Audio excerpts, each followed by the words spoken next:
Marisol, it hurts. Make it stop, please. Lily's voice tore through the storm like a dying whisper, barely audible over the thunder, shaking the windows of the Whitford mansion. Marisol's hands trembled as she held the flashlight inches from the little girl's ear, her other hand clutching the tweezers so tightly her knuckles whitened. Lightning flashed, flooding the room in a split-second burst of white, revealing Lily's small body convulsing on the carpet, her fingers clawing at the air, her eyes rolling back. "Please, Mija, stay with me," Marisol choked out, her breath shaking. Sweat clung to her temples as she leaned closer. There it was again. A tap. A faint, rhythmic tapping deep inside Lily's ear, louder now like something alive was knocking from the inside. Thunder boomed. The whole house vibrated. Lily gasped, her back arching off the floor as another wave of pain ripped through her tiny frame. Marisol grabbed her shoulders, trying to keep her still as tears blurred her vision. "No, no, no. Don't do this, sweetheart. Don't leave me. Hold on." Her phone lay useless on the floor. Grant's calls to the neurologist were going to voicemail. Emergency lines were jammed from the storm, and Lily's breathing was becoming shallow, ragged, terrifying. The storm outside roared louder than Marisol's heartbeat, but nothing drowned out the tapping. Sharp, eerie, relentless. Something was in there. Something no one had bothered to look for. Lightning cracked again. Marisol angled the flashlight, forcing her shaking hands to steady. And then she saw it. A glint. A tiny metallic shine buried impossibly deep. Her stomach dropped. "You're running out of time," she whispered to herself, to God, to anyone listening. Lily whimpered. "Hi," strangled, barely human. Marisol's chest tightened. Doctors weren't coming. Grant wasn't coming. No one was coming. It was her. Only her. "If I hurt you, I'm so sorry," she murmured, raising the tweezers, inching them toward the glimmer.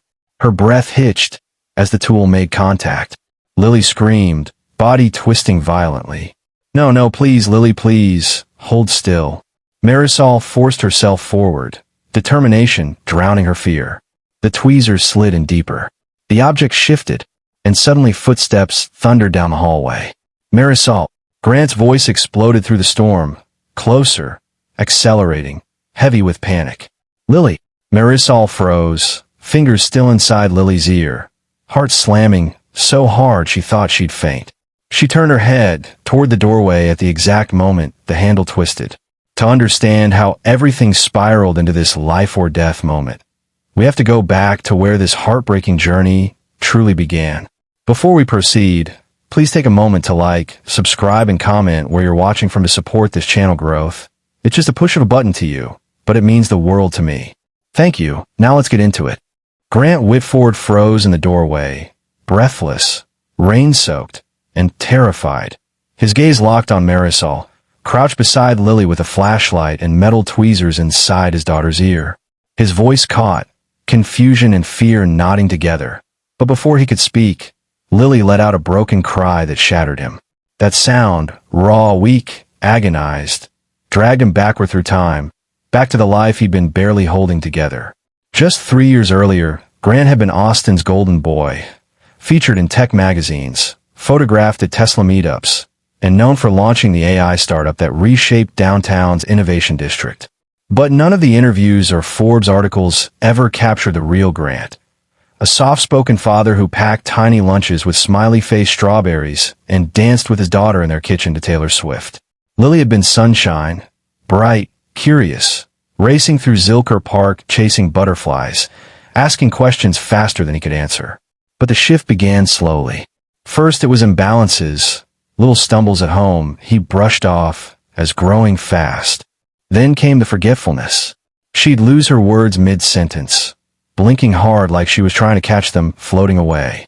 Her kindergarten teacher gently mentioned Lily zoning out during story time, resting her head on her desk with a hand pressed to her temple. Then came the migraines. They hit like thunderstorms. Violent, blinding. They would leave her curled on the couch with Grant's spoon feeding her applesauce and whispering reassurances while calming music played. He took her to Dell Children's the next morning, then Houston Methodist the week after, carrying her limp little body into buildings that smelled like disinfectant and stale coffee. The specialists always said the same thing. It's neurological, but inconclusive. Might be metabolic. Could be psychological stress. She needs monitoring. More scans. More time. Time was exactly what Grant feared he didn't have. He'd already lost Emma, Lily's mother, 2 years earlier in a sudden aneurysm that stole her before doctors even figured out what was wrong. He still remembered Lily crawling in his lap at the funeral, clutching his shirt with tiny fists and whispering, "Daddy, don't leave too." He promised her he never would. But now he felt like he was breaking that promise every day. He hired private nurses, flew in specialists from New York and San Diego. Approved treatments, so new they were practically still in lab notebooks.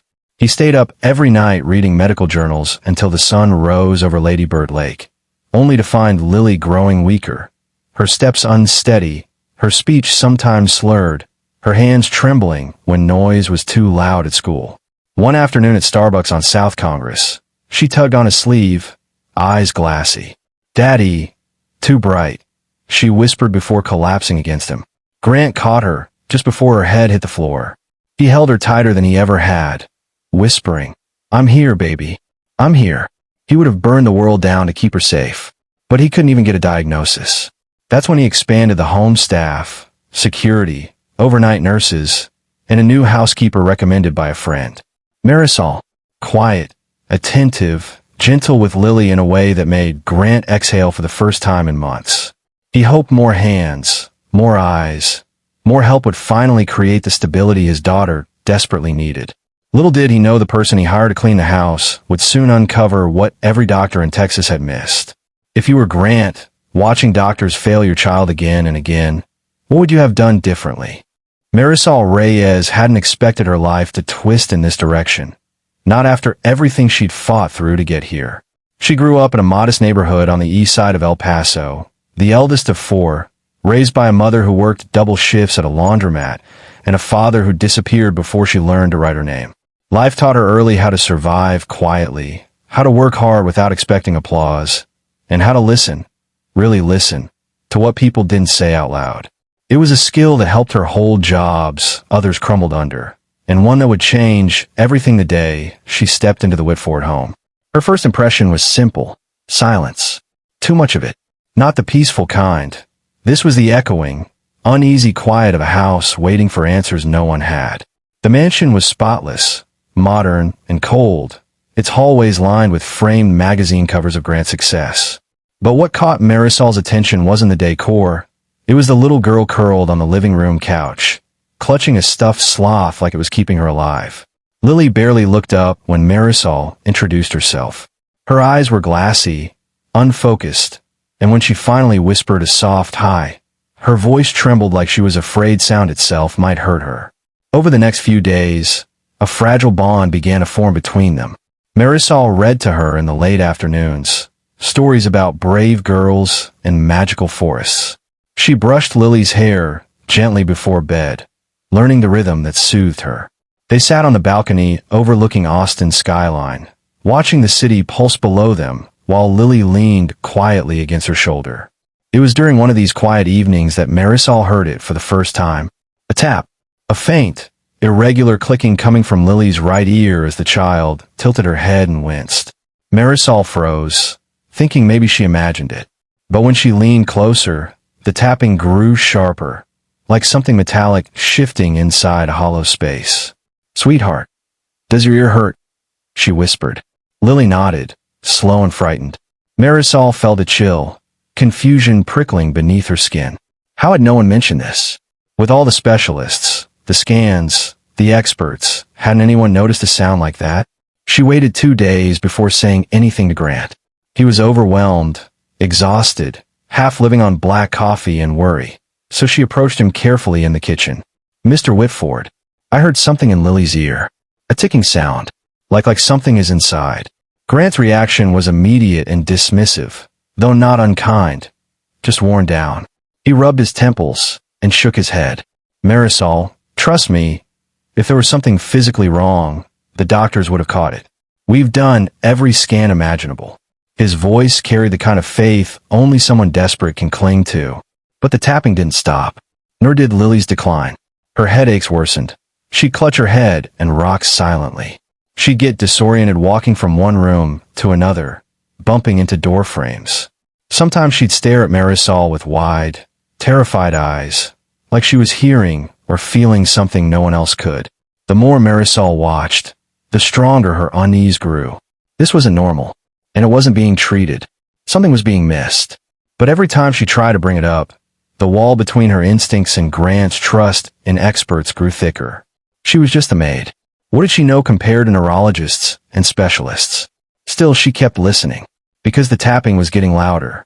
Have you ever seen something everyone else ignored? What would you say to Marisol if you were in her shoes?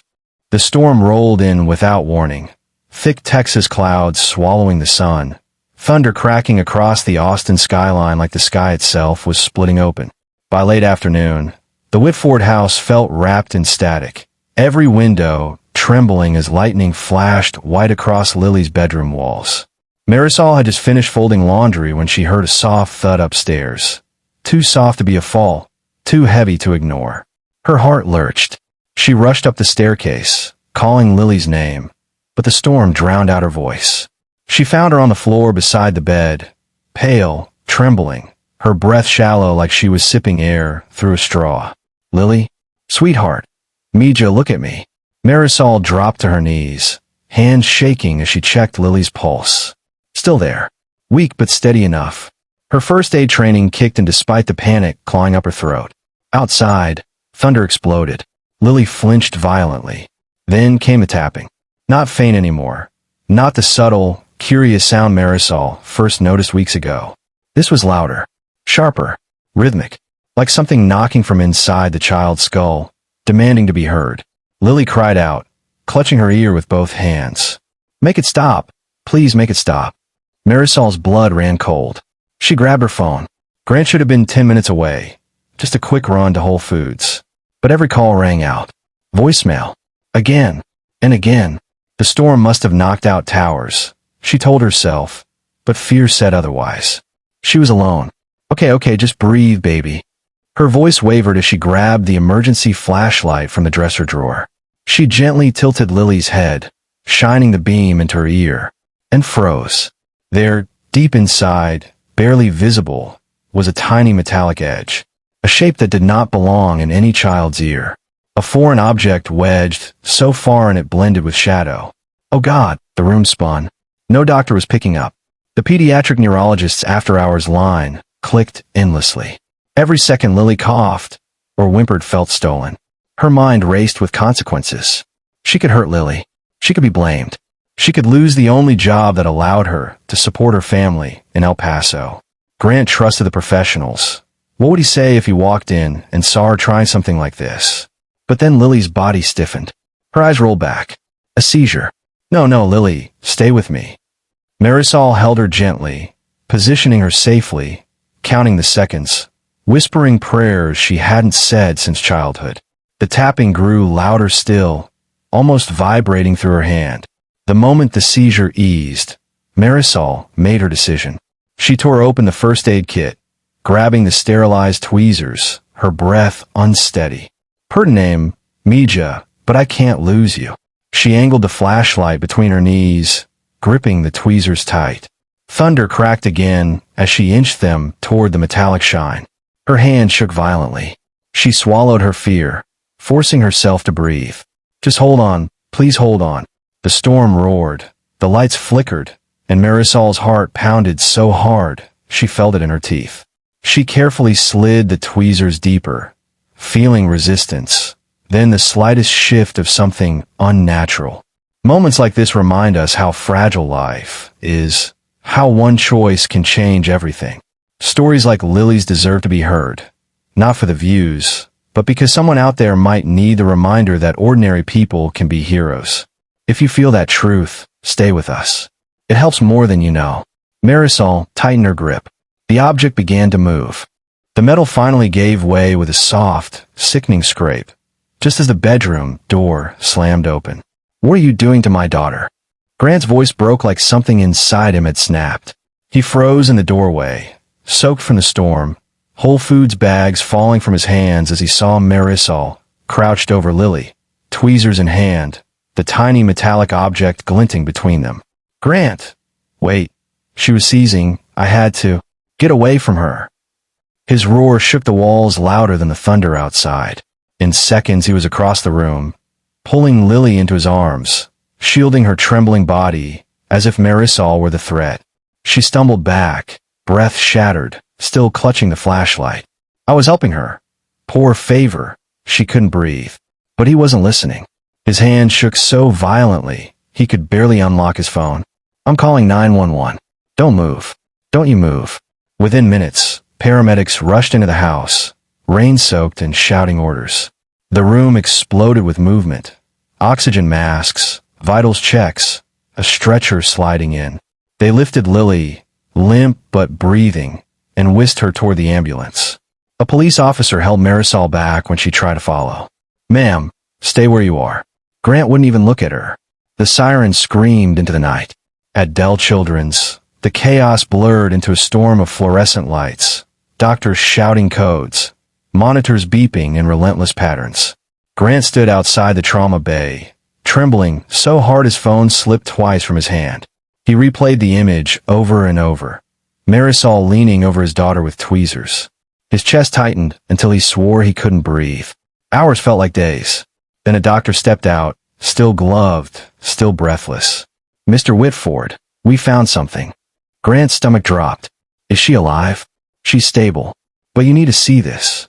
The doctor handed him a small evidence bag. Inside was the object Marisol had pulled out. A tiny, synthetic cylinder, yellow and blue, worn at the edges. Grant stared, confused. What is that? A piece of a plastic toy, likely lodged in her ear canal for years. Grant blinked. Years? That's impossible. She's been scanned dozens of times. The doctor exchanged a look with another physician. Sir, there's something else. He pulled up Lily's digital medical file, scrolling to a scan dated almost 4 years earlier. A scan that clearly showed the object, bright, visible, unmistakable, and next to it, a specialist note calling it non-obstructive artifact, no action needed. Grant went numb. How could they miss this? They didn't, the doctor said quietly. They documented it. They just didn't remove it. What? Grant whispered, voice cracking. The doctor hesitated. Because treating her symptoms was profitable. Removing the cause was not. Grant's knees buckled. He slid into a chair, hands shaking violently as he clutched the evidence bag. Years of fear, confusion, and grief crashed into him at once. All the nights, he held Lily through migraines. All the treatments. All the specialists he trusted. All unnecessary. And Marisol, the woman he had screamed at, had been the only one who truly saw her. Minutes later, another doctor approached. Mr. Whitford, we've spoken to the paramedics and reviewed everything. Your maid didn't harm your daughter. She saved her life. Grant shut his eyes, tears spilling over. Across the lobby, officers released Marisol from detainment. She stood frozen, wringing her hands, eyes red from crying. Grant couldn't bring himself to face her. Not yet. If you were Grant, hearing the truth about the doctors you trusted, what would you have said or done at that moment? The first rays of Texas sunlight slipped through the blinds of Lily's hospital room, spilling across her blankets like a quiet blessing. Machines hummed gently beside her, but for the first time in months, the tension in the air was gone, replaced by something softer. Hope, maybe, or something even more sacred. Grant had remained in the chair all night, curled forward, elbows on his knees, hands covering his face. He barely slept. All he could see was Marisol's terrified eyes. All he could hear was the doctor's quiet confession. She saved her life. At 7:12 a.m., a small voice cut through the stillness. Daddy. Grant's head snapped up. Lily was sitting upright, eyes bright, not foggy or confused, not fighting migraine pain or disorientation, just present. He stood so fast the chair toppled behind him. Oh my God, Lily. His voice cracked, the words strangled by relief. He cupped her face gently, terrified she might vanish like a dream. Baby, how do you feel? She gave him a sleepy grin. Daddy, I feel better. The dam broke. Grant pressed his forehead to hers and sobbed, shoulders shaking with the force of everything he'd been holding in for years. Lily wrapped her tiny arms around him, patting his back like she somehow knew he needed comforting more than she did. A A soft knock sounded at the door. Marisol stood there, still in yesterday's clothes, eyes swollen, hands clasped nervously. She wasn't sure if she was welcome, if she should walk in or walk away forever. But Lily saw her first. "My angel," she squealed, arms outstretched. Marisol gasped, hand flying to her mouth as she rushed forward. She stopped a few feet away, looking at Grant for permission. He nodded, slow, humbled, broken open. When Lily hugged her, burying her face in Marisol's shoulder, Marisol trembled with quiet relief. Grant watched the scene with tears still falling, not from grief this time, but from the crushing weight of gratitude.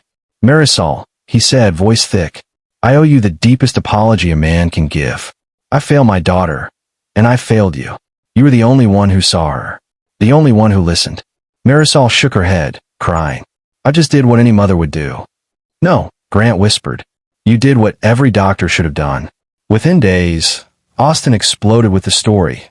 Local news stations camped outside Dell Children's, headlines flooding social media. Whistleblowers came forward. Investigations launched. The specialists who had dismissed Lily's scans were suddenly under scrutiny for years of profitable negligence. Grant, normally private, stepped into cameras with a controlled fury. With his influence in the tech community and beyond, he demanded accountability. He gave interviews, testified in hearings, shared Lily's scans publicly. He wasn't just a father seeking justice. He became a voice for every family failed by people who valued money over lives.